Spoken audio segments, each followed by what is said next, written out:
La fuerza única horizontal de magnitud P 150 libras se aplica en el extremo D de la palanca ABD. Sabiendo que la porción AB de la palanca tiene un diámetro de 1,2 pulgadas, determine los esfuerzos normales y cortantes en un elemento situado en el punto H con lados paralelos al eje X, Y, ¿ya? Y además de eso, determine entonces los planos principales de esfuerzos en dicho punto H. Entonces, lo primero que tengo que pensar aquí es definir coordenadas, ¿ya? Primero, la fuerza está en el eje Z y tengo desplazamientos en el eje X y en el eje Y, ¿cierto? Entonces, voy a pensar, fuerza en Z, desplazamiento en X, ¿dónde queda el momento? Recuerden que el momento siempre queda en un plano que no están trabajando. Si la fuerza está en este caso en Z y el desplazamiento en X, el momento queda en Y, ¿ya? Entonces, el momento que queda en el eje Y, identifiquen entonces que ese es el torsor, ¿ya? Porque es el que hace rotar al punto H. Por lo tanto, fuerza en X, fuerza en Z, desplazamiento en X, me queda un momento torsor que va a ser 150 libras por 18 pulgadas. Y eso son 2.700 libras por pulgada.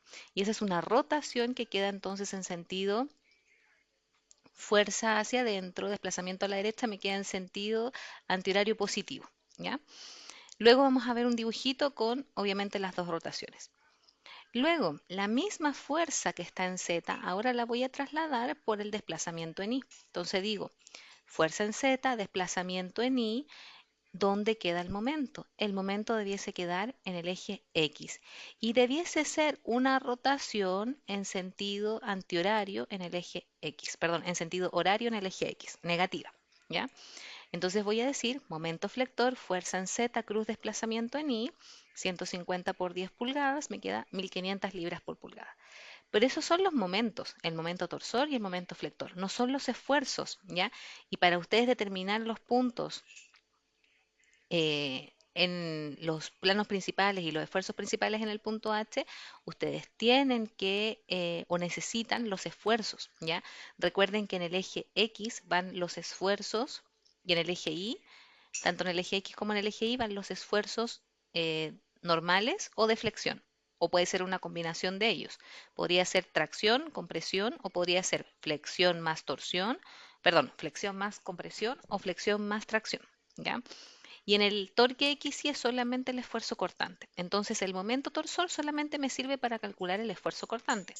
Pero el flector me va a servir entonces para calcular el esfuerzo en X o el esfuerzo en Y. ¿Ya? Justamente ahí les agregué un dibujito con las rotaciones en sentido antihorario positivo el torque y en sentido horario negativo el momento flector. ¿Ya?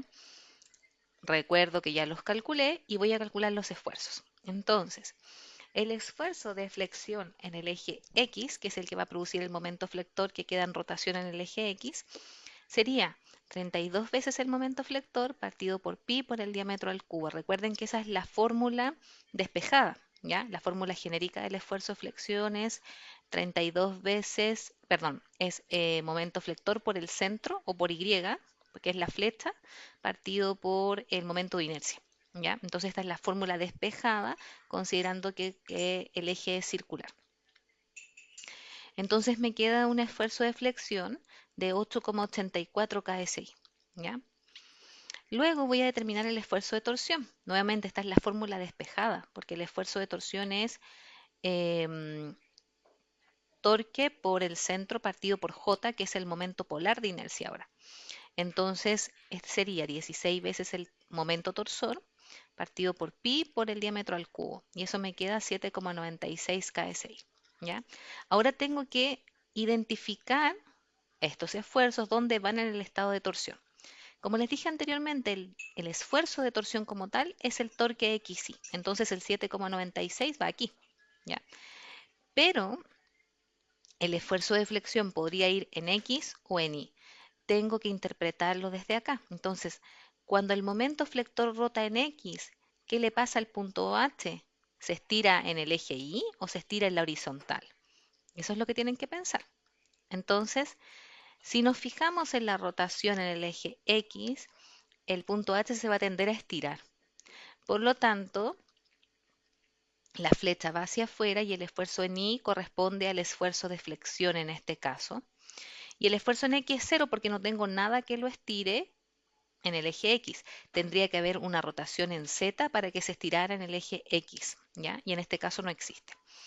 Entonces, con los valores definidos, ustedes van a determinar el centro, que recuerden que es la suma de los esfuerzos partido por 2, y eso me queda 4,42 KSI. El esfuerzo promedio, que es la resta de los esfuerzos dividido 2, y eso es entonces 4,42, que es el mismo valor. Coinciden, y ojo, coinciden porque uno de los esfuerzos es cero, pero además el esfuerzo promedio debería quedar negativo, pero recuerden que siempre tomamos el módulo. El esfuerzo promedio siempre debe ser positivo porque es una distancia, es una variación de longitud dentro de la circunferencia. Y el radio, entonces, es el esfuerzo promedio al cuadrado más el torque X al cuadrado, me queda 9,1 KSI.